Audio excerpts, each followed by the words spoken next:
I'm just welcoming my colleagues also. I've got with me this morning Mr. Vusumusi Penyani. Vusumusi, if you can just introduce yourself. Good morning, everyone. Good morning, our SIM students. My name is Vusi Penyane. I'm a senior student counselor in Pretoria. Thank you. Thank you, Vusumusi. And we've also got Dr. Chipiwa Kurisang with us. So if she could also just introduce herself.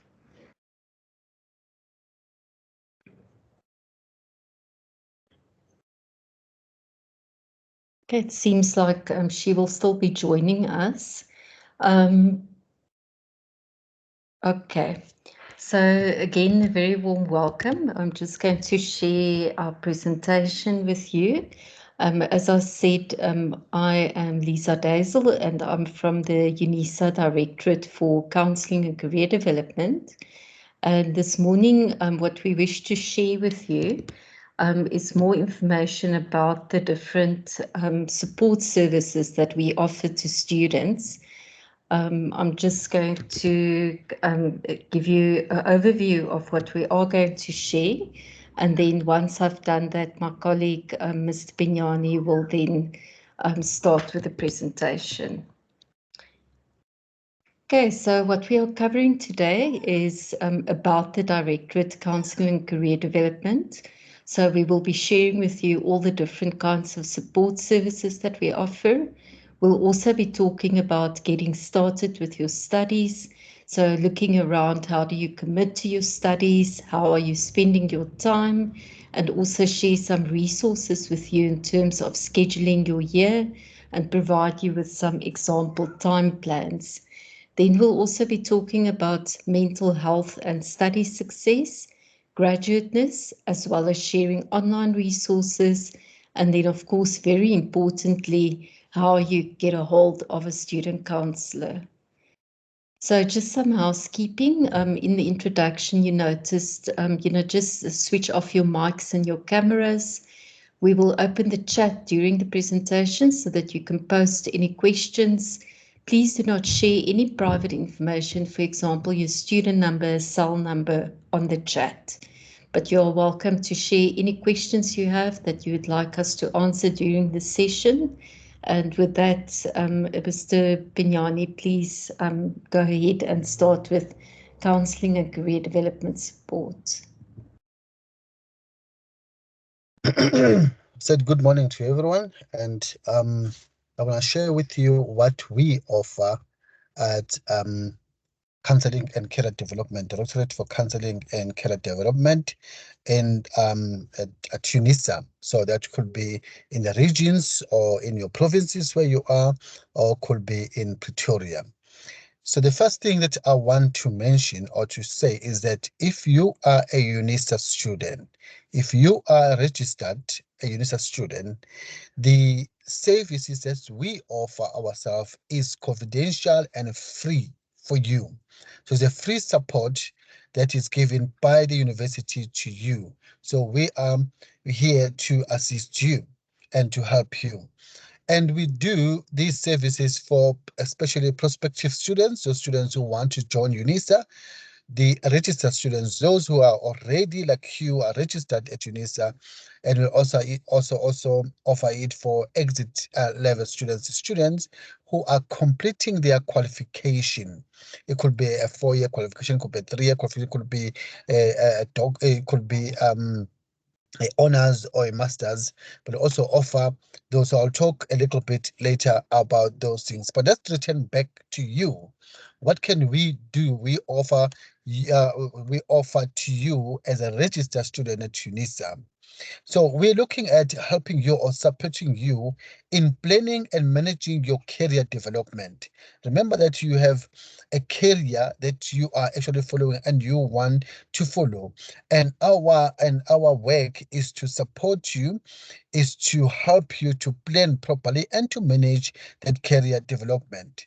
Sometimes we also help you by choosing a qualification that will prepare you for your career opportunities. For example, some of you have chosen a particular qualification, and maybe you're not really happy with the choice, or maybe this was a choice that was available, or this was a choice that was you could actually take because of your results. So we help you then to choose a proper qualification and have a talk with you so that we can choose a qualification that will prepare you for the future.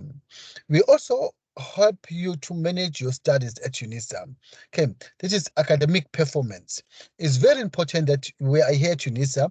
I'll talk a little bit about workshops that are coming, but how do you manage your studies? It's your first time at UNISA. Most of you, I assume, first time at UNISA and ODEL University, and you are part of us now. And some of you are working, some of you are not working. Okay, but then how do you manage your studies? Because the important thing here is not to come and get registered at UNISA, and then the exams comes or the assignments comes, you are not able to perform. And we really want to assist you so that you can academically perform and and succeed in your career, succeed in your dreams, so that at the end you achieve your vision, you achieve your dream. Okay, and also deal with a lot of challenges. Also assist you, because then if you are a student, you have a lot of challenges that you are facing, and these challenges are negatively affecting your studies.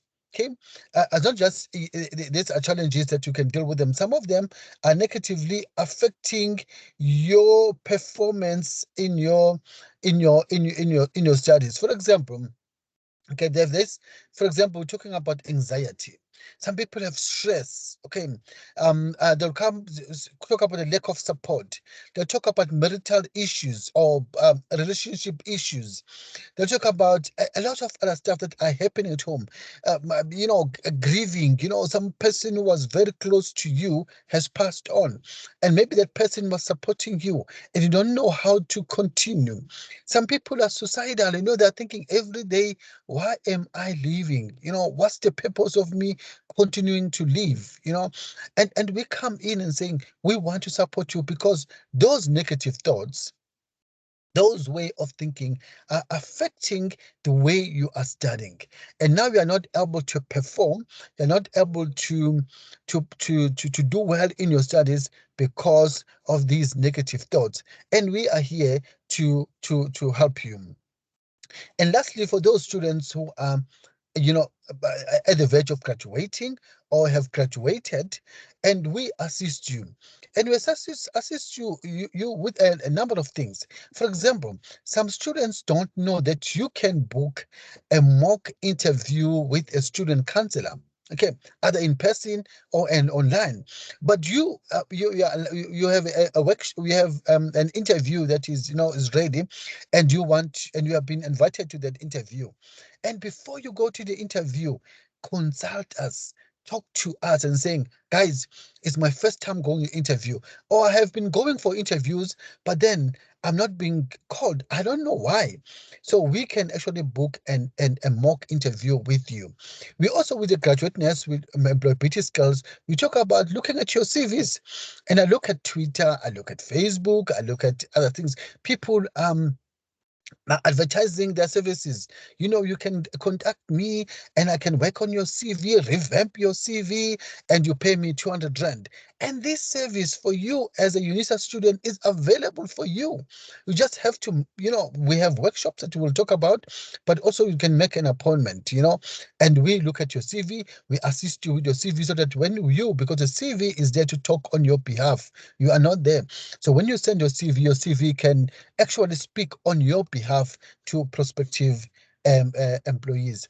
So these are some of the stuff that we do for you as a registered student, and either in a final, those who are in a final year, or you as you are starting. Next slide, please. So we have different workshops that we offer, and most of these workshops we offer them online and in person. Okay, throughout the year. These workshops are offered at in the central office, are offered in all the regions or in all the provinces where there's UNISA's offices. And you can actually we'll send emails to you for this workshop to invite you for this workshop. So please make time. If you can't make time, but please register so that you can get the recording and listen to recordings afterwards. But also, it's very important that you go to the UNISA website and go to my UNISA. And after my UNISA, you see there's a notice there. And my colleague has already showed you um, notice there that we will always advertise this. Other events you will see will advertise these workshops. These are the workshops that are coming in. It could be employability workshop, maybe study skills, maybe the work. It could be time management. It could be adjustment to user. But check the event. So go to my UNISA website. Go to my UNISA website and go to my UNISA and go under notices or under events. You will see what we will offer and when is the workshop and how to join that workshop and all the stuff. And the regions will be sending emails. So check your emails, please, please, please, please. And the only thing, if you leave this workshop, and the only thing that I want you to understand is that check your emails every day because communications come through that. And you might miss a lot of stuff because you don't check your emails. Please check your emails because the invitation will be coming and through there. So some of the workshops that we offer will be, for example, adjustment to ODEL, adjustment to UNISA, environment. And the second one will be offer the study skills. Okay, how do you study at UNISA and how do you manage your time and time management? And the other one that we normally offer will be a CV and an interview workshop. So those workshops that are normally offered throughout the year, but there are also a number of other workshops that we touch on that I won't really talk about here. It could be, but a lot of them that you will get invitation from us. Next slide, please. Okay, so let's say you want counseling. So we offer counseling. Counseling from us can be offered in different. We have different modes of offering counseling. So this could be a face-to-face contact. So you could go to any UNISA office, any UNISA office, and say, I want to see a student counselor. Remember, there's a difference between a student counselor and a student advisor, but I won't go to that right now. But you want a student counselor. Okay, so you can go to any office and say, I want to see a student counselor. In some offices, unfortunately, we don't have a student counselor there, but in most offices, you will find a student counselor. If they're not busy, like us right now online, then they will attend to you. You can also phone us telephonically. You can make a telephone call and say, hey, I want to speak to a student counselor. Or if you have the contact details, you can contact us. Or you can send us an email. We'll share the details at the end of the email address that you can use to contact us. And lastly, um, you can also contact us on Teams. Okay, right now I'm on Teams, and if you know my name, you can contact me on Teams, or you can call, or you can request to be called. Okay, it's not always that I said some people will say I don't have airtime. Okay, so how can I call? And that people take a long time. Request us to call you back. You are a student. We can call you back. We can set a meeting with you. And if you don't have like MS Teams, you don't have data, request that please call me. Then we will call you to have the session. As I said, you can also contact our counselors at the regional offices to make an appointment for counseling in person or online. And at the end, we'll share our details. How do you get contact with us? How can you make this appointment? Because it's very important. Said make an appointment, but where do you find the details to make this appointment? How do we contact us? If then I want to send an email, who do I contact? How do I contact that person? So we'll send those details to us. And then at the end, also, you can see our website. We have a lot of information. We'll show you a little bit later our website, how it works, and our YouTube channel where you find a lot of recording. All this information that you're talking about right now will also be recorded and will put on our YouTube channel, and we will help you to say how do we get to a YouTube channel. And if you have any frustration, anything, please contact us. Let me make an example about myself. Recently, I was speaking to my colleague, then we were speaking about something unrelated to work, and then something that's personal that was happening to me, and which I could solve, but I was not able to solve it. And my colleague, who's a student counselor, said to me, "But this issue, you can just go upstairs and solve it." And I never thought about that. I'm at UNISA and I was focusing in helping other people, but actually when I needed help, I forgot about it. And she just said to me, "Hey, you can just go upstairs and ask this information and they'll give it to you." So this is how we work. Something that you are not aware of, we will then say to you, "Oh, maybe you're not aware of this. This could happen, or that could happen," and then it's up to you to take it up from there. So I hope that you will then use us. Please contact us.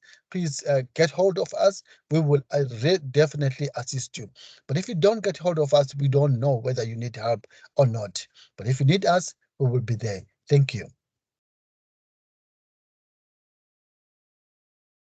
Thank you, Mr. Pignani. So our next session, which is a section, sorry, which is going to share some information with you in our experience of working with students. What are some of the things that you can start doing to really put yourself ahead, not just in terms of the semester, but in fact for your whole UNISA career.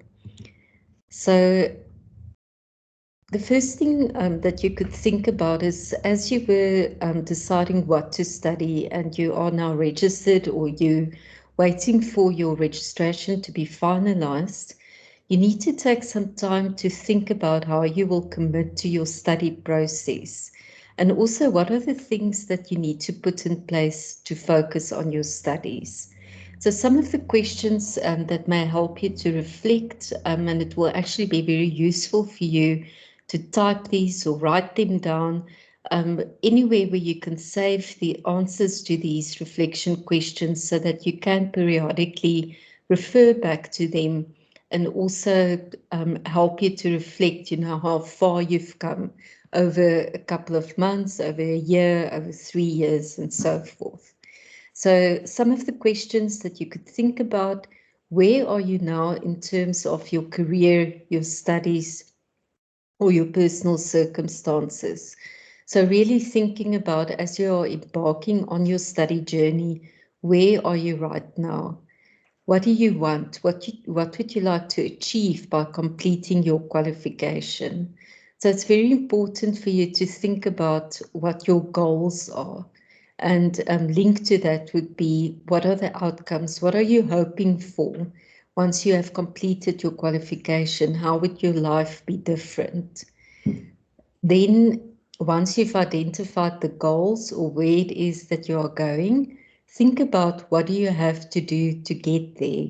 So what are the things that you need to put in place, the things that you need to commit to in order to achieve your goals? So for example, if your goal is to complete your degree or your diploma over the next 3 or 4 or 5 years, what are the things that you need to put in place? For example, I need to study at least 20, 30, 40 hours a week in order to achieve my goal.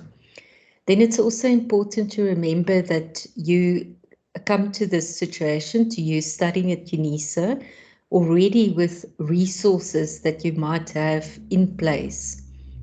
So what do you already have in place that could help you to succeed with your studies? So some of the things could be, for example, support from your employer, from your family. It could be that you already have a set up study space. So really appreciate the things that you already have in place to help you succeed.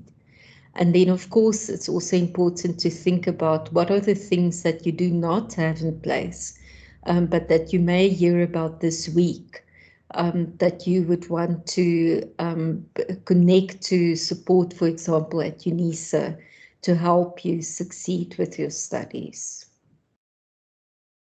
Then we also recommend that you write down a personal success statement where you commit to completing your academic year successfully. So an example of that would be, it does not matter what happens and how I feel, I will get through this semester or this year because, and then you complete the sentence. So this is very important that you have a method of reflection throughout your studies and also something to refer back to, that if, for example, a semester or year did not work out as you had planned, you could go back to this commitment statement and see what it is that you wrote down and what you need to do differently so that the outcome could be different. Then planning your studies is quite important. So reflecting on your study plan, which qualification or qualifications do you plan on completing? And what we mean by that is overall, for example, you might have started now with a higher certificate, but you've already got a plan that the next step would be a BA degree, then an honours degree, then a master's degree. So really take time to think about over the next number of years, these are the qualifications that I've planned to complete. Then also very importantly, take time to understand the curriculum for your qualification. And some of the information that would be important for you to determine what is the minimum and the maximum duration for your qualification. So just to give an example, if you are registered for a higher certificate, the minimum duration would be 1 year and the maximum duration would be 3 years. How many credits do you need to pass each year? So do you understand how many credits in total there is for the qualification that you are registered for? And do you understand how many credits you have to pass each year in order to complete your qualification? Then getting down more to details is, do you have an understanding of the modules that you need to complete your qualification, but also the pre and the co-requisites.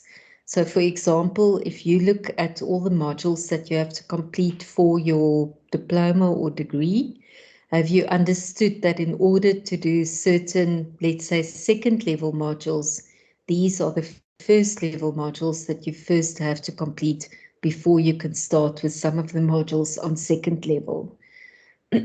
Sorry, and then it's also important in the case now of a diploma or degree to go and take a look at what are my major subjects. So what are the subjects that I'm going to start with in my first year, but that will continue throughout the rest of my qualification? Compile a document where you then plan your modules over the number of years you wish to complete your qualification. Remember, even if the minimum, excuse me, even if the minimum duration for qualification is, let's say, 3 years, you don't have to complete the qualification over 3 years. You could, for example, depending on your circumstances, plan to complete your qualification over 4 or 5 years. So having a document where you've got your plan for the next 3, 4, 5 years is also an important part of this planning your studies process. And then very importantly, go and also take a look at the next qualification that you wish to complete. So understand the admission requirements for this next qualification. So if, for example, you are now registered for a BCom degree and your thinking is that you would want to include an honours degree in your future, what is it that you need to include in your undergrad degree to get to the honours degree that you are interested in? So these are just some of the points that you can put together to really help you plan your studies over the next specific number of years. Remember, plans can also change, but it's important to have this kind of baseline so that each year you could then reevaluate, or even each semester you reevaluate your plan for your studies. All of this information is available on the UNISA registration website. So the rules for your qualification is what you will find under the registration information. Then the next step that we want to talk about is how you are currently spending your time. So a very big part of UNISA studies is that as you're planning how to get through the study material that you need to learn for the assignments and then also for the exams or to complete a portfolio, you need to take a look at how are you currently spending your time. So if you look at your average week at the moment, so I'm just going to go over to the next slide. There's a list of possible activities that may already be part of your daily life or weekly life. So if you want to really go and check how you are currently spending your time, even for a week long, make a list of all the different activities. How many hours are you spending on that? So that by the end of the week, you've got a fair idea of the areas where you could renegotiate that you spend less time, or what are some of the areas that you could prioritize? For example, you would need to prioritize studying, reading, and researching for your studies. So, how can you reduce the number of hours that you spend on other activities? Is there support that you need to negotiate? Are there some activities that you need to think about whether they are important at this stage as you are embarking on your study journey? So, having this idea of how many hours you spend in a week on different activities, you might be surprised that you spend a lot more time on activities that are at this stage not contributing directly to your study success. You might also find that you are maybe the kind of person, or how your schedule works is that it would be better for you to study early in the morning or study late at night.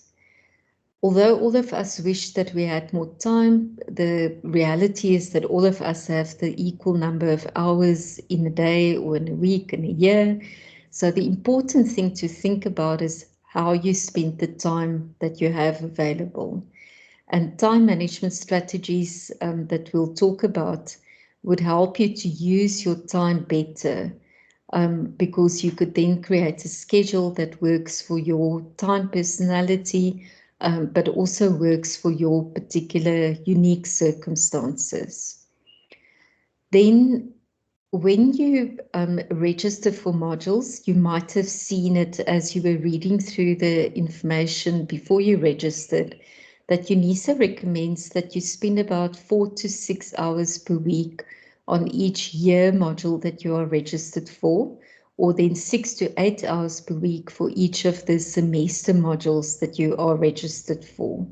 So looking back now at your audit of how you're spending your time, you really need to think about, if you are registered, let's say for 3 semester modules, and we take the upper limit for the recommended time. So that means that you would need about 24 hours a week for your studies. Are you carving that out in terms of your weekly plan? Are you spending enough time on your studies?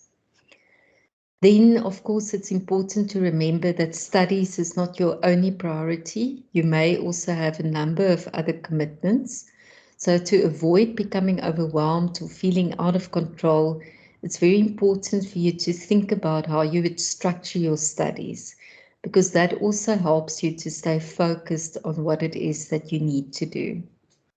Having a study plan would also be important when you think about that you need to negotiate space for studies, that you need to negotiate time for your studies.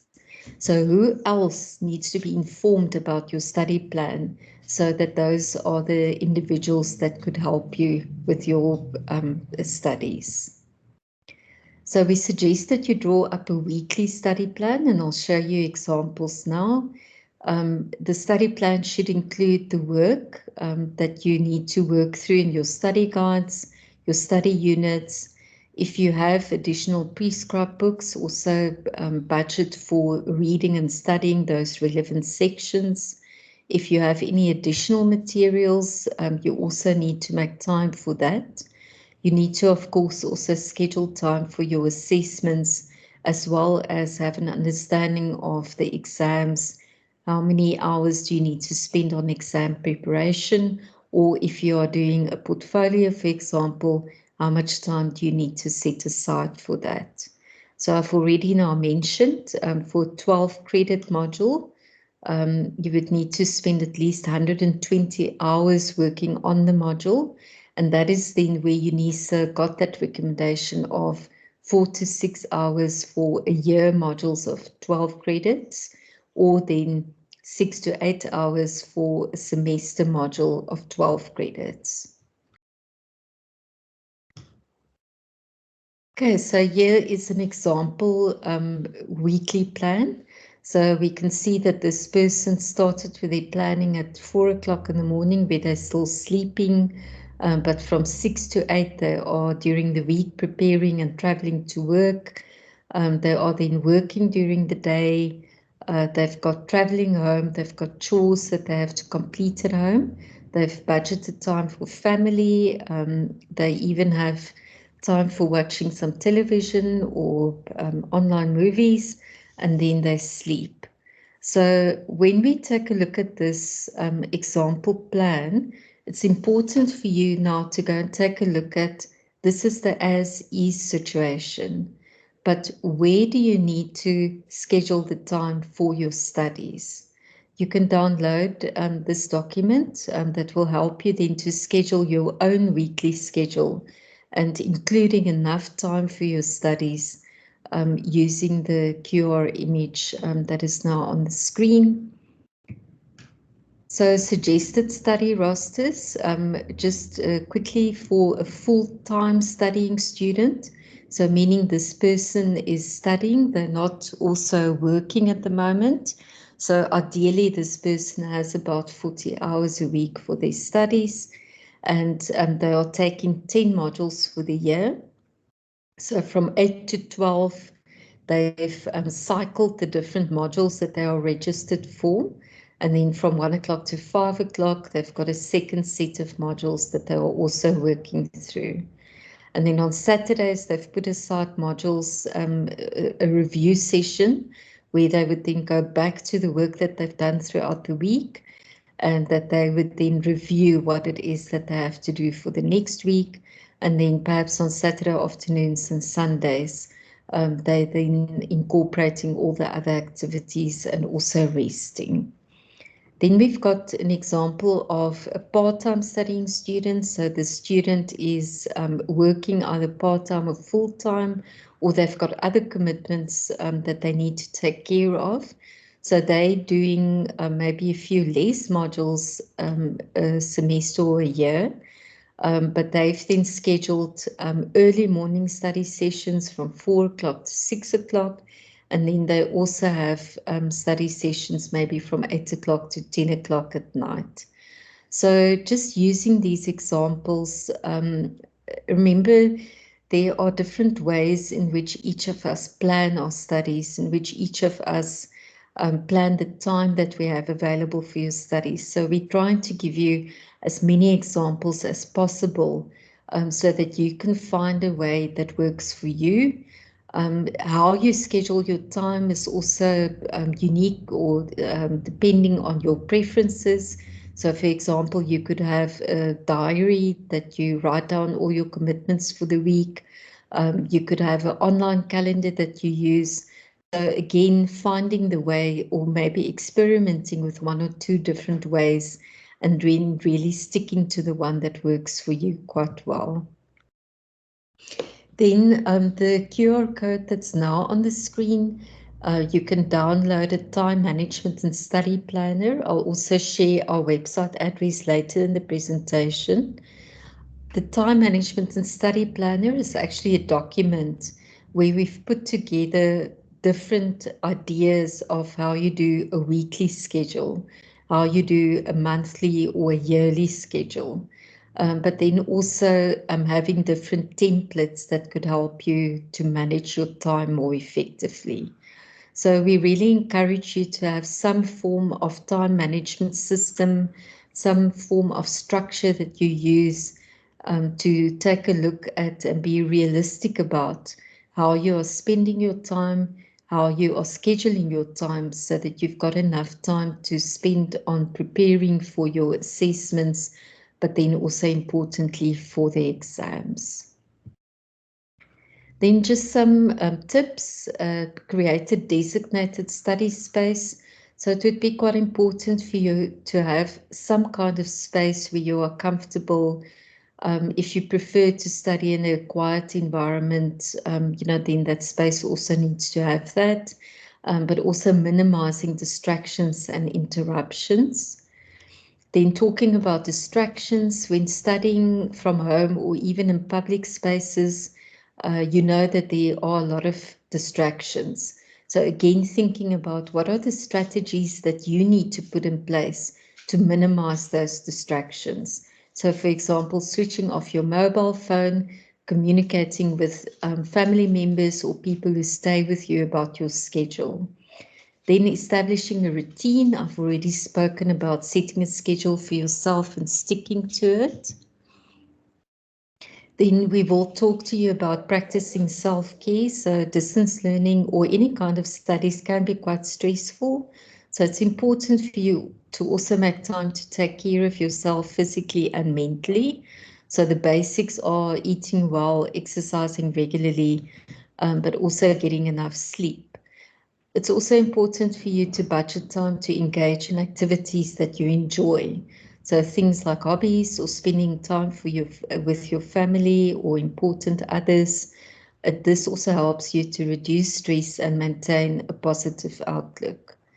Then I think I've re-emphasized the importance of staying organized.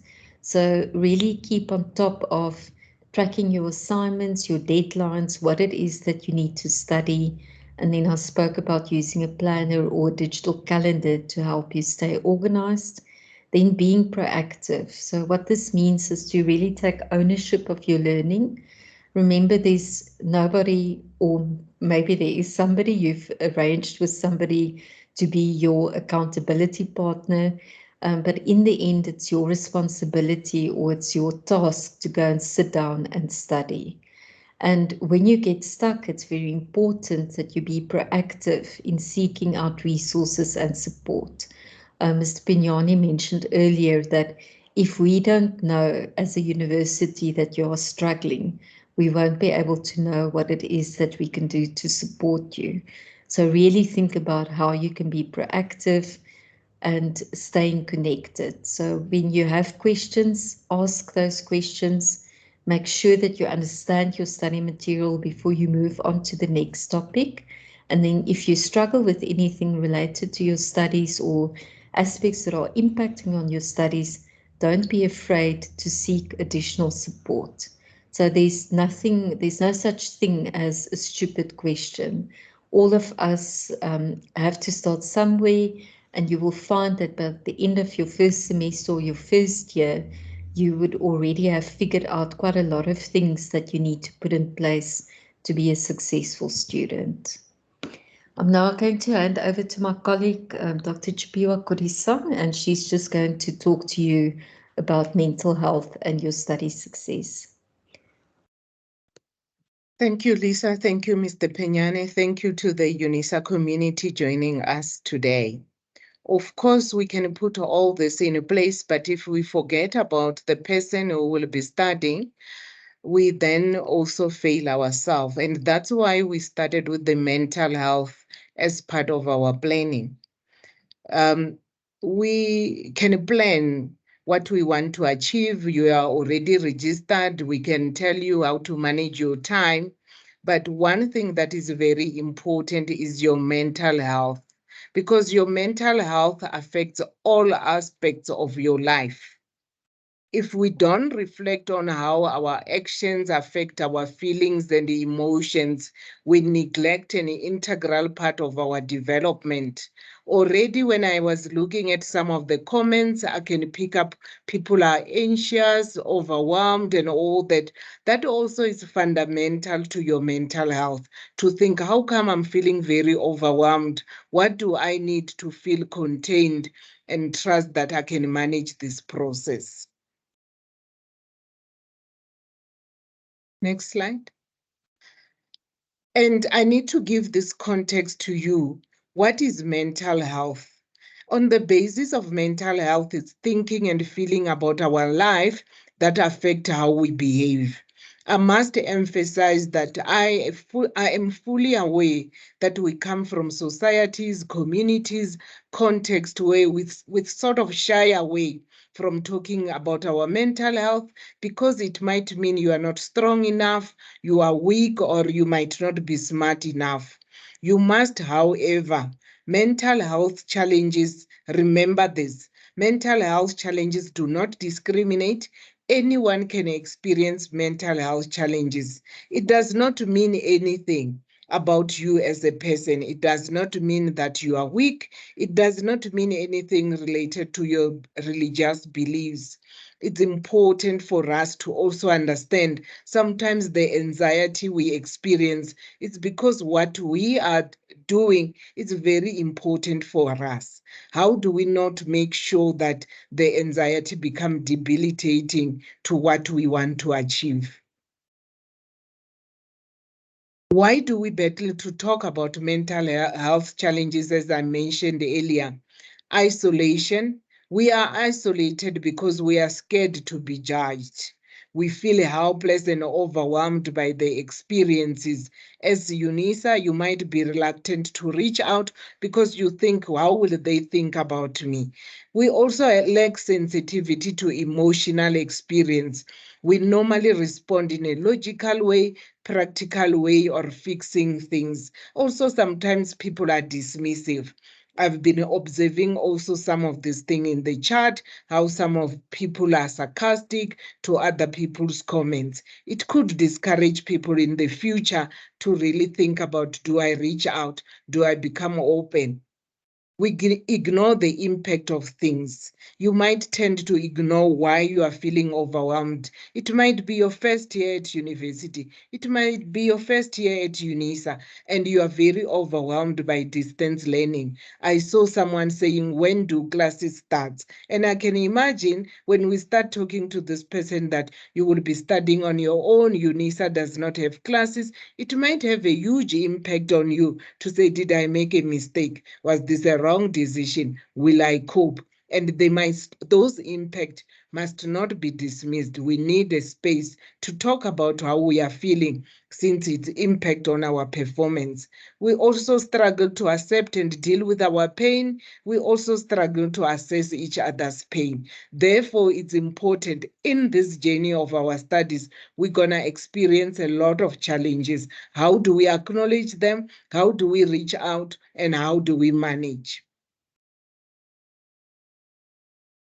Lisa? I will quickly run through one of the common mental health challenges that we tend to experience a lot. Maybe as we are sitting here today, you might relate to some of the symptoms, but doesn't mean that you are not functional. It doesn't mean that you are not coping, but being aware, it could also help you to say, how do I start attending to this? There are many mental health challenges, but today we are just focusing on depression. It's also very common among higher institutions or students in higher learning. Clinical depression is a serious and a pervasive mood disorder. It causes feelings of sadness, hopelessness, helplessness, and worthlessness. In your journey of your studies, you might start questioning, am I worthy? Will I cope? You feel very overwhelmed and very sad. Depression can be mild to moderate with symptoms of apathy, little appetite, difficulty sleeping, low self-esteem, and low-grade fatigue. Or it could also be more severe where you don't do anything, where you don't wash, you don't eat, you don't bath, you don't want to do anything, and you also lost purpose in meaning. It's important that when you start experiencing some of the things I've mentioned today, you reached out to our professional counselors so that they can assist you. It does not mean when you have got these symptoms, you are mentally ill, you cannot function, you cannot be a graduate. No, it's a very normal response to some of the situations that are abnormal. These are the symptoms of depression. Again, as mentioned earlier, you could also feel very guilty. You can be restless. You can be irritable. You can cry a lot. You can also lose pleasure or interest in things that you used to enjoy before. For example, you won't like studying anymore, but you used to know that you had a lot of courage to study. Lisa? Symptoms of depression as we continue. You can have aggression, you can have thoughts of death or suicide. Sometimes you could even attempt to take your life. One thing that is important when people are struggling with depression, they find it difficult to concentrate, to remember, or in making decisions. It's very important for us to remember this. When you are overwhelmed, your brain cannot take as much as information as you need to take. Normally, when students reach to us, they said, I study very hard, but at the end, I cannot remember. Is there something wrong with my study methods? Is it how I'm making notes? And we find that there is nothing wrong with their studying methods, but they are emotionally overwhelmed. There is something that preoccupies their brain. Therefore, the brain cannot take in new information, cannot capture that information. They cannot remember. Or people say, I study very hard. When it gets to exams, I can't remember what I've studied, or I can't even articulate the information. It's because the brain is overwhelmed. So it's important from now, we are not going only to focus on how well you study, but how emotionally you feel as well. Sometimes we can have persistent physical symptoms that do not respond to treatment, headaches, chronic pains, stomach problems. Seek support if you experience any of these. At times, we might not be able to fully help you, but we can refer to medical practitioners, to your nearest clinic, so that you can get support. Remember, when we look at you, we look at a holistic development. It's academic. Mr. Peñane spoke a lot about some of the things that are academic, and Lisa as well. We also spoke about career development, but also there is personal development. So if you look at the screen, there must be an integration. That means we cannot only focus on you doing well on your studies. How are you doing as a person? The other circle, as you have started with UNISA today, whether it's your first year of honors, whether it's your first year of higher certificate, whether it's your first year of a degree, you also need to engage. What am I going to do after completing this higher certificate? What is the information out there about my career? Having conversation, because there must be integration. We get a lot of students getting demotivated. You are on your second year, you are on your third year, you start wondering, where will I work? What else must I do on completion of this degree? Will I be a qualified psychologist on completion of this degree? Sometimes when you get that information, at the time when you get that information, it also impacts on your mental health. You get demotivated, you feel like you have made a mistake. So we want to emphasize from today, the focused must be on those three circles. How am I doing something each day that talks to my personal development, academic development, and career development? One of the aspects that is very important for your career development is your graduateness. At UNISA, we normally talk about graduateness attributes, which UNISA defines graduateness as a result of their successful completion of their studies in an ODL context. There are unique qualities that a graduate must have. One of them is being independent, resilient, and responsible, caring citizen. Think about your degree that you have started studying, your higher certificate, your honors. How will you translate that to show that you are an independent, responsible citizen? What are the certain things that you can start doing in your local community, national, or global community? Part of the graduateness attributes is having a critical understanding of their location on the African context, and also understanding the challenges and the potential. With each module you passed, there are knowledge and skills that you have learned that you can start applying to start solving some of the problems. Most of the time when I'm having career conversation, I ask students, what type of problems do you want to solve? When you think about that question, then you are also developing yourself as a graduate. You are able to critically analyze and evaluate the credibility and usefulness of the information and data from different sources. You are also able to apply discipline-specific knowledge to real-life problems. Another important thing is that you are aware of your own learning and developmental needs. Lisa? Practical ways to develop your graduateness attributes.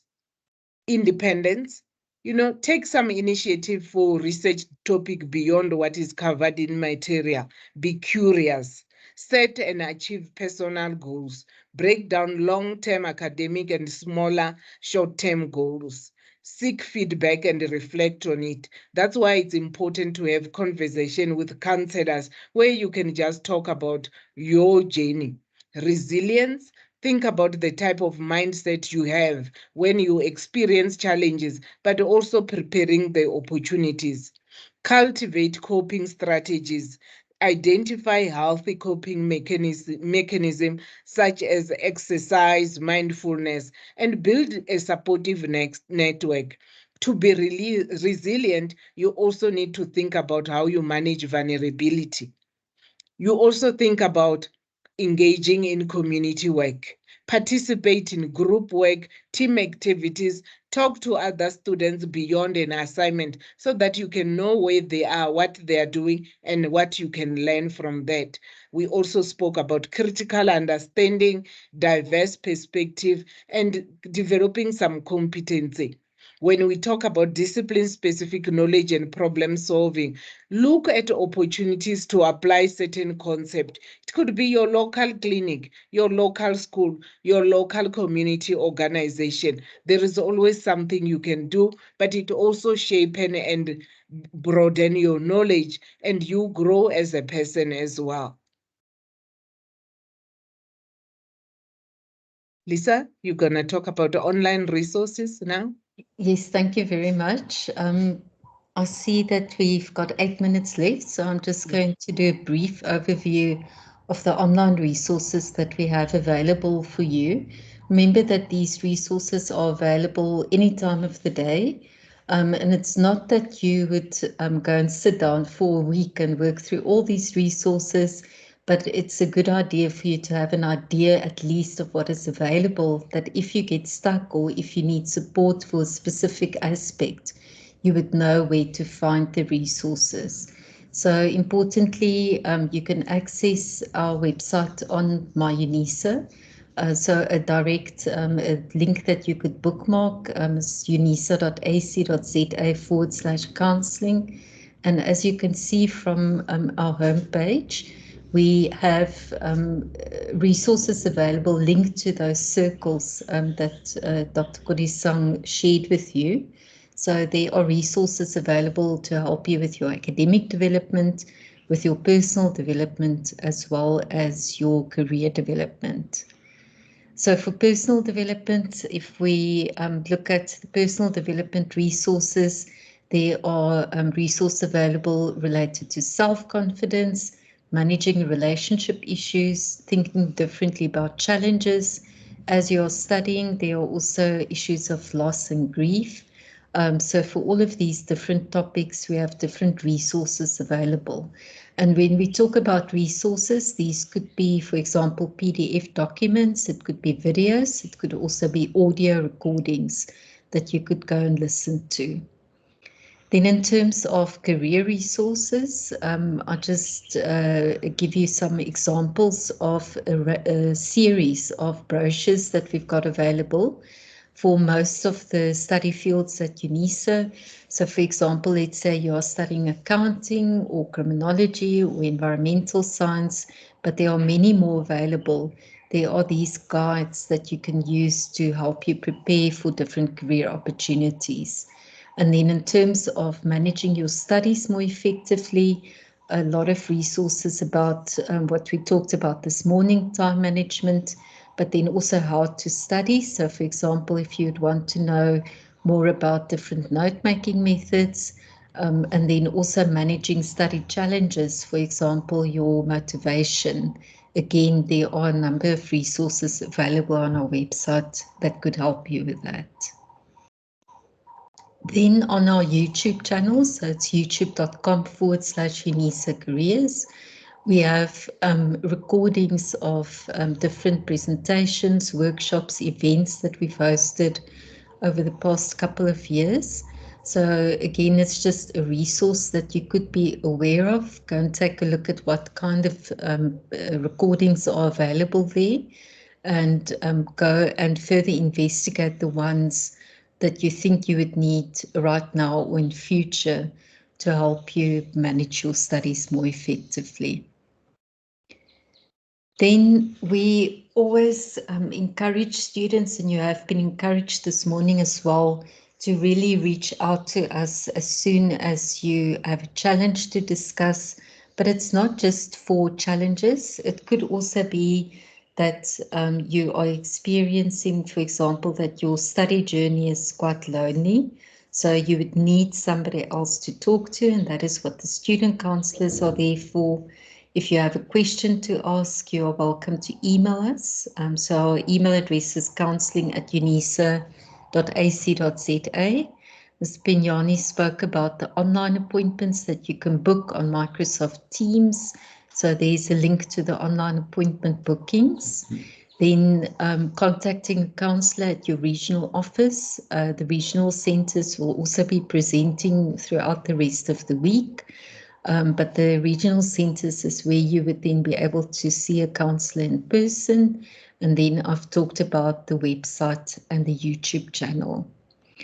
So from our side, that is basically what we wanted to share with you this morning. I'm not sure, colleagues, is there anything else, maybe based on what you've picked up on the chat, that you would just want to summarize in final comments? Yes, Lisa. Just one thing I picked up. Please don't share your personal details on Teams. We don't know who is here, even though it's supposed to be UNISA students. For your safety, rather use a proper UNISA platform like on my UNISA. There will be groups of students who are registered there. Don't exchange Gmails and send your personal information on this platform for your safety, please. You can reach out to other students on my UNISA. You can form groups from there. We had experiences of students falling prey victims to serious issues. We would not want that situation.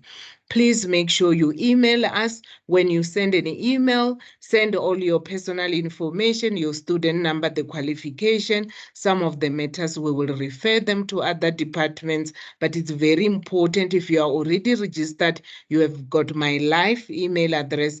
Due to POPI Act, please use my live, because we are not allowed to respond to a student who is currently registered using a personal email. Thank you so much. Excuse me. Thank you, Dr. Kodisang. Mr. Pignani, do you have any last reflections? I think the one thing I just want to two things. Maybe if we can put this last slide on the chat, so that students can able to access it even when we're gone. Secondly, the whole question about student cards that's on the chat and about Microsoft Teams. There's a team that will be coming to do a presentation. But student cards, you get them at UNISA offices. And downloading if you haven't received your study material, please download it on my UNISA. If you have paid, go to my UNISA, download all that information is there for you while you're waiting for hard copies. I think that's what I picked up from the chat. Thank you. Thank you, colleagues. And again, thank you very much to all of you who joined us this morning. We hope this is not the last time that we will see you. I will be sharing our contact details in the chat, but we will release you now to get on to the next orientation session. And remember, feel free at any stage to contact us, and any